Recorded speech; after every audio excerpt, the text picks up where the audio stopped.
Sejam todos bem-vindos a mais um estudo dos Suttas do Cânone Pali. O elemento-chave da prática budista é o entendimento correto, ou a sabedoria, pois este é o fator ou o fenômeno que elimina a ignorância. O Buda diz que não há nada mais censurável ou prejudicial que o entendimento incorreto, ou a ignorância.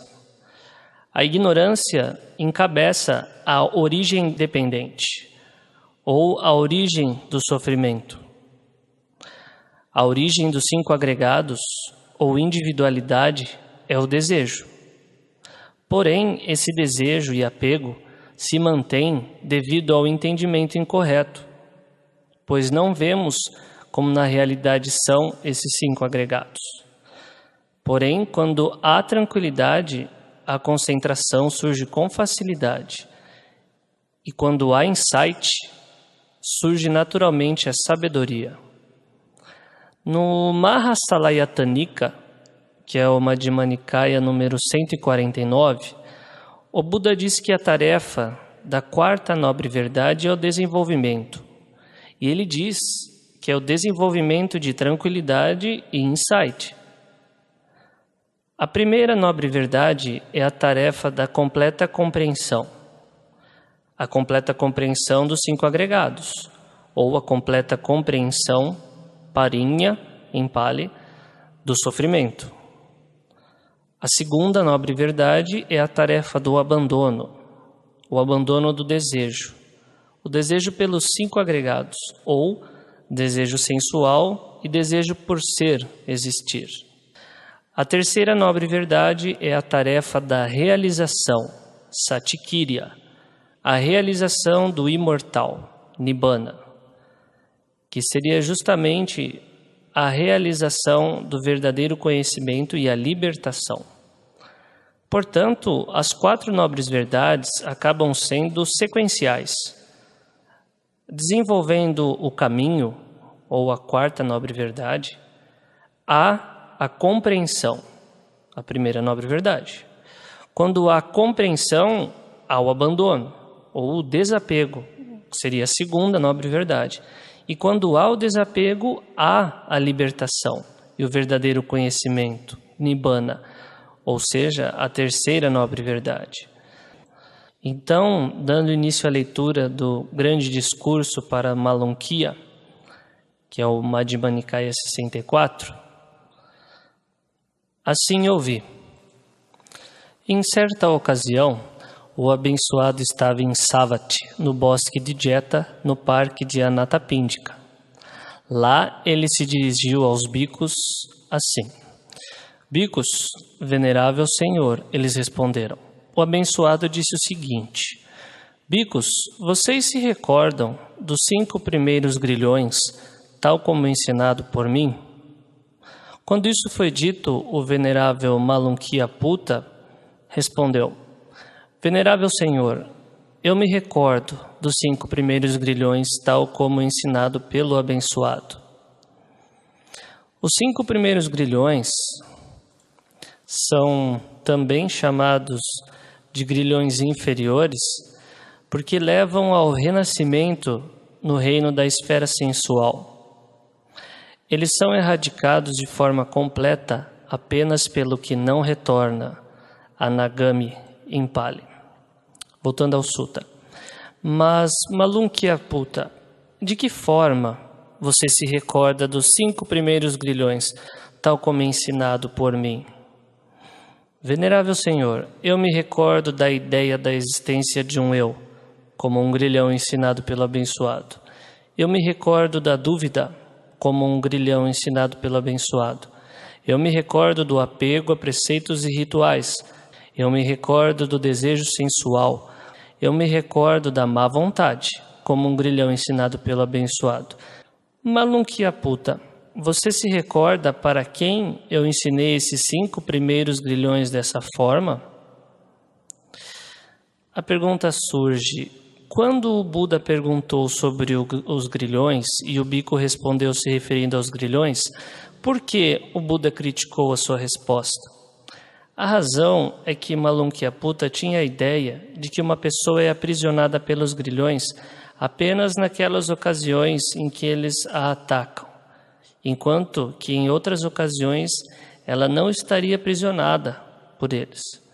O Buda falou daquela forma para mostrar o erro desse entendimento, que o Buda vai explicar na sequência com referência às tendências subjacentes, né? Voltando ao Sutta. Os errantes de outras seitas não lhe refutariam com o símile do bebê? Pois um bebê recém-nascido não tem nem mesmo a noção de identidade. Então, como a ideia da existência de um eu pode surgir nele?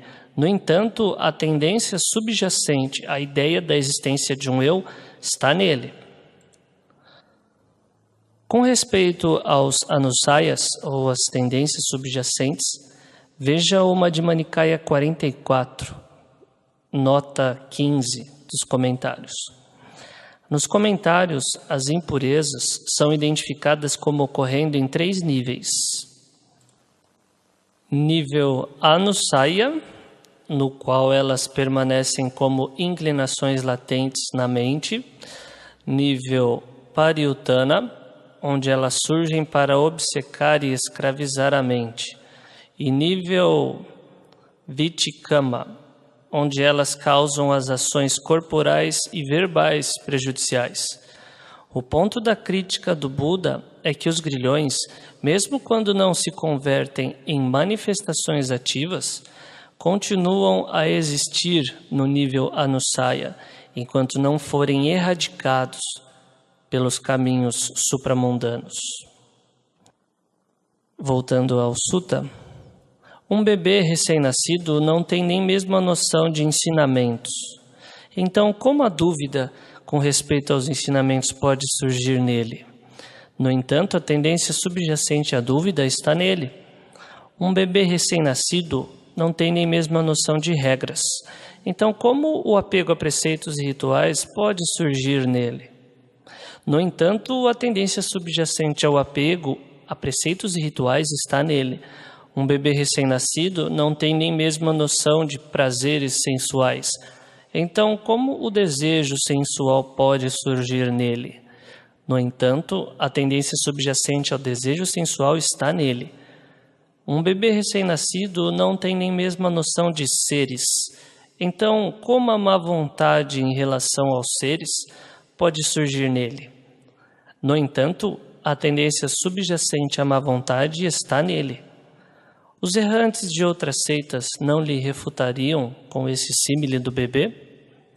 Em vista disso, o venerável Ananda disse: agora é o momento abençoado, agora é o momento iluminado. Que o abençoado ensine os 5 primeiros grilhões. Tendo o ouvido do abençoado, os bicos o recordarão. Então ouça, Ananda, e preste muita atenção àquilo que eu vou dizer. Sim, venerável Senhor. O venerável Ananda respondeu. O abençoado disse o seguinte: aqui, Ananda, uma pessoa comum, sem instrução, que não respeita os nobres, que não é proficiente nem treinada no Dhamma deles, que não respeita os homens verdadeiros, que não é proficiente nem treinada no Dhamma deles, permanece com a mente obcecada e escravizada pela ideia da existência de um eu, e não compreende como, na verdade, é a escapatória da ideia da existência de um eu que já surgiu. E quando essa ideia da existência de um eu se torna habitual nela e não está subjugada, isso é um grilhão. Ela permanece com a mente obcecada e escravizada pela dúvida, pelo apego a preceitos e rituais, pelo desejo sensual, pela má vontade. E ela não compreende como, na verdade, é a escapatória da má vontade que já surgiu. E quando essa ideia da má vontade se torna habitual nela e não está subjugada, isso é um grilhão. Um discípulo nobre, bem instruído, que respeita os nobres, que é proficiente e treinado no Dhamma deles, que respeita os homens verdadeiros, que é proficiente e treinado no Dhamma deles, não permanece com a mente obcecada e escravizada pela ideia da existência de um eu. Ele compreende como, na verdade, é a escapatória da ideia da existência de um eu, que já surgiu, e a ideia da existência de um eu, juntamente com a tendência subjacente, são abandonadas por ele. O grilhão e a tendência subjacente, em princípio, não são coisas distintas. Ao contrário, trata-se da mesma contaminação, que é chamada de grilhão no sentido de aprisionamento e de tendência subjacente no sentido de não ser abandonada.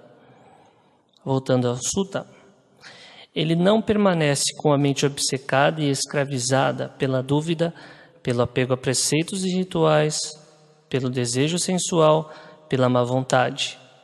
Ele compreende como, na verdade, é escapatória desses grilhões que já surgiram.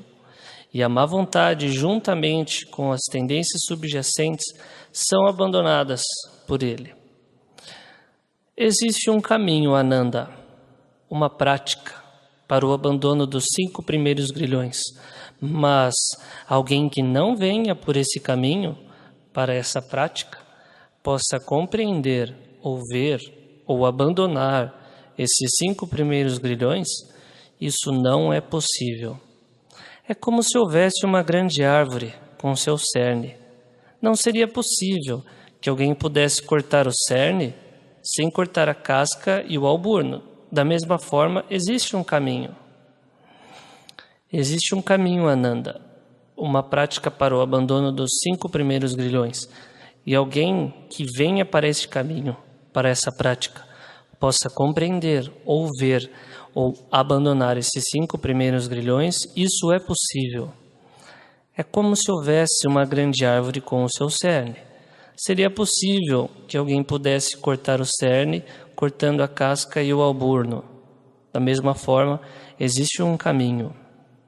Suponha, Ananda, que o rio Ganges estivesse cheio d'água até a borda, de forma que os corvos pudessem beber nele, e então um homem fraco viesse e pensasse: nadando através da correnteza com os meus braços, cruzarei com segurança até a outra margem desse rio Ganges.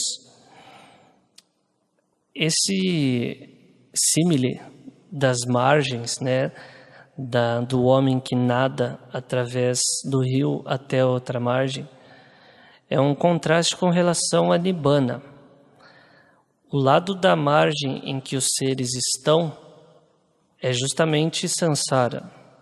E atravessando o rio das contaminações, vencendo esses grilhões, ele chega até outra margem, ou o imortal. Voltando ao sutta.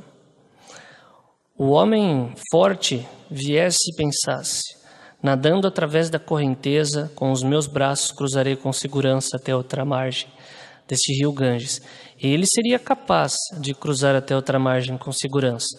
Da mesma forma, quando o Dhamma está sendo ensinado para alguém, para a cessação da ideia da existência de um eu, se a mente dele entrar nisso e adquirir confiança, se estabilizar e se libertar, então ele será considerado como o homem forte. E qual, Ananda, é o caminho para o abandono dos 5 primeiros grilhões?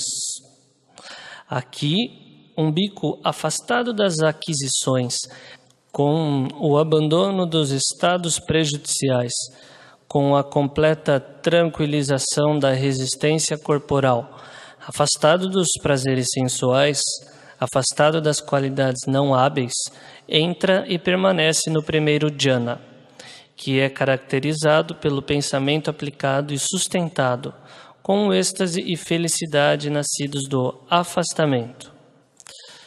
Tudo que ali existe de forma material, sensação, percepção, formações e consciência, ele vê esses estados como impermanentes, como sofrimento, como uma enfermidade, um tumor, uma flecha, uma calamidade, uma aflição, estranhos, desintegrando, não eu, vazios. Este trecho mostra o desenvolvimento de insight sobre uma base de tranquilidade, usando o dhyana, sobre o qual a prática de insight está baseada como objeto da meditação. Os dois termos impermanente e desintegrando mostram a característica da impermanência, anicca em Pali.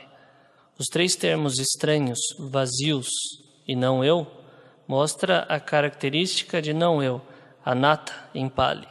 E os restantes mostram as características do sofrimento ou da insatisfatoriedade, dukkha em Pali. Voltando ao sutta, ele afasta a sua mente desses estados e a dirige para o elemento imortal. Ou seja, justamente nessa parte mostra aqueles 3 passos que eu expliquei no início. Ou seja, primeiro, a estabilidade dos dhyanas ou o desenvolvimento, pelo menos do primeiro dhyana. A segunda parte, como a contemplação dos 5 agregados, com as 3 características. Então ele afasta a sua mente desses estados, ou dos 5 agregados. E a terceira parte, que ele dirige a mente para o elemento imortal. Então, voltando ao sutta, ele a dirige para o elemento imortal desta forma: isto é a paz, isto é o sublime, isto é, o silenciar de todas as formações, o abandono de todas as aquisições, a destruição do desejo, desapego, cessação, nibbana. Firmando-se sobre isto, ele realiza a destruição das impurezas. Mas se ele não realizar a destruição das impurezas, então, devido a esse desejo pelo Dhamma, esse deleite com o Dhamma, com a destruição dos 5 primeiros grilhões, ele se tornará um dos quais irá renascer de forma espontânea nas moradas puras e lá realizará o parinibbana, sem nunca mais retornar desse mundo. Esse é o caminho, a prática para o abandono dos 5 primeiros grilhões. Além disso, abandonando o pensamento aplicado e sustentado, um bhikkhu entra e permanece no segundo dhyana. Abandonando o êxtase, um bhikkhu entra e permanece no terceiro dhyana. Com o completo desaparecimento da felicidade, um bhikkhu entra e permanece no quarto dhyana, que possui nem felicidade nem sofrimento, com a atenção plena e a equanimidade purificadas. Tudo que ali existe de forma material, sensação, percepção, formações e consciência, ele vê esses estados como impermanentes, insatisfatórios, uma calamidade, um câncer, vazios, desintegrando, como não eu. Ele afasta a sua mente desses estados e a dirige para o elemento imortal. Esse é o caminho, a prática para o abandono dos 5 primeiros grilhões. Queria aproveitar nesse momento para indicar um texto de Yogavachara Rahula Bhikkhu, que tem no site da Sociedade Budista do Brasil, tem uma tradução a respeito da superação da identidade ou da individualidade. É um texto muito bom e há muitos trechos de suttas sobre os 5 agregados nesse texto. É muito bom. Voltando ao sutta, além disso, com a completa superação das percepções da forma, com o desaparecimento das percepções do contato sensorial, sem dar atenção às percepções da diversidade, consciente que o espaço é infinito, um bhikkhu entra e permanece na base do espaço infinito. Tudo que ali existe de sensação, percepção, formações e consciência, ele vê esses estados como impermanentes, como não eu. Ele afasta sua mente desses estados e a dirige para o elemento imortal. Esse é o caminho, a prática para o abandono dos 5 primeiros grilhões. Além disso, com a completa superação da base da consciência infinita, consciente de que não há nada, um bico entra e permanece na base do nada. Tudo que ali existe de sensação, percepção, formações e consciência, ele vê esses estados como impermanentes, como sofrimento, insatisfatórios, uma enfermidade, um tumor, uma flecha, uma calamidade, uma aflição, estranhos, desintegrando, vazios, como não eu. Ele afasta a sua mente desses estados e a dirige para o elemento imortal desta forma. Isto é a paz, isto é o sublime, isto é, o silenciar de todas as formações, o abandono de todas as aquisições, a destruição do desejo, desapego, cessação, nibbana. Firmando-se sobre isso, ele realiza a destruição das impurezas.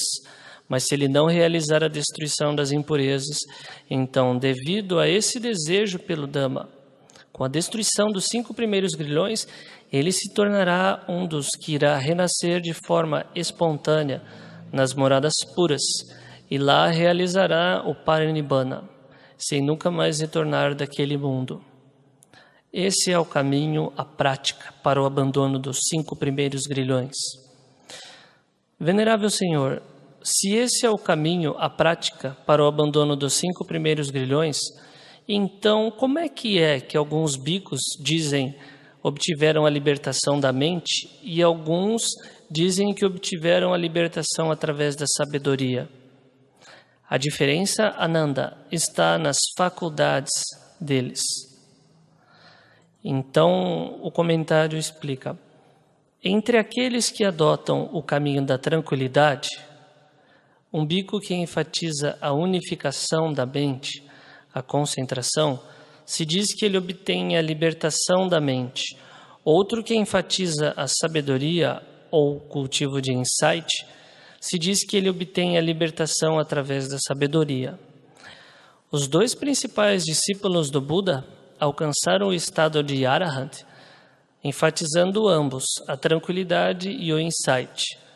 O venerável Sariputta se tornou um que obteve a libertação através da sabedoria, e o venerável Mahamoggallana se tornou um que obteve a libertação da mente. Portanto, a razão para as diferentes designações é a diferença nas faculdades, isto é, entre a predominância da faculdade da concentração e da faculdade da sabedoria. Isso foi o que disse o abençoado. O venerável Ananda ficou satisfeito e contente com as palavras do abençoado.